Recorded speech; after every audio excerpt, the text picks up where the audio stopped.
Hi, I want to talk about the vivarium I set up. It's a Exoterra vivarium. Dimensions are 12 by 12 by 18.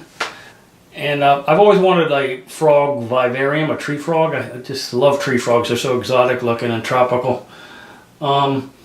So yeah, I found a green tree frog, and I've been living on this land in Maryland for like 12 years. It's the first time I've ever seen a green tree frog. So, I have a biology background, so something like that excites me. So I caught it and then quickly put together this vivarium. Also, another tree frog variety in this area, like I said, it's in Maryland, is the gray tree frog. And I see those guys all over the place. So I caught one of those, which was pretty easy to do. They're like hide under the cushions on the furniture on my patio and stuff. I mean, I tried to go for a natural environment that you find behind my house. So the setup for plants in here is, I found some Christmas ferns in the woods. I forgot the name of that smaller fern down below. And of course I got some moss from the woods. I kind of cheated with a native look. I got like an air plant I stuck up there. I found some vines, so I cut them in the woods. And fortunately you just stick them in the stratum, or the substrate I mean, and it stays alive. So this vine that I actually cut down is actually producing leaves. So they have lots of places to climb around in there. With the substrate, I did it right this time. I got the real coarse stuff for the bottom, and then some kind of moss. I forget the name of it. Sphagnum moss, I think it's called, with a lot of organic material mixed into it above the coarse gravel.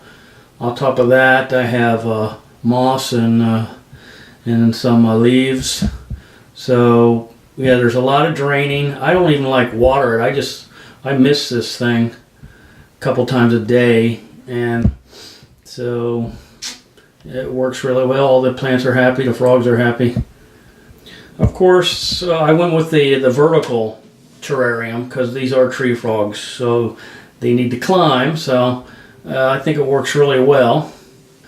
So yeah, it's pretty much been the crickets to feed them now, but earlier I was getting some moths, and I would throw moths in there, and they just go crazy over there because the moths, there's so much movement, and the gray tree frog was doing these aerial attacks. He would just leap halfway across the terrarium and jump on them and grab the moths and shove them in his mouth. That was really entertaining.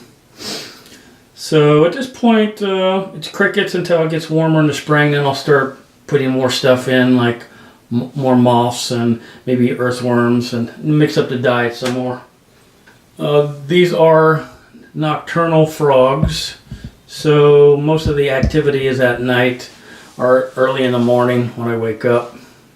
So at nighttime I put a blue LED light in there. If I want to watch them at night, I'll put that in there, and that's really cool. They don't seem to mind that. They think it's nighttime, and they jump around all over the place, going after those crickets.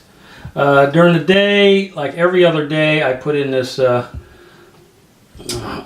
light that's approved for amphibians, and so they hide under these. I put some magnolia leaves near the top. I don't know if you could see them, but see, there's one right there, kind of, and there's one on the other side, and they can hide under those if they need extra shade. But normally they just during the day they'll find lots of places to hide, so the light isn't too harsh for them. I read that in a couple posts that the gray tree frog and the green tree frog get along well. They're native to the same area. They're both nocturnal, and I made sure that they're the same size so they don't look at each other as some kind of meal or anything. But I've had them 3 months, and they seem to be getting along fine. Anyway, I hope you enjoyed my tour of my tree frog vivarium using tree frog species native to Maryland.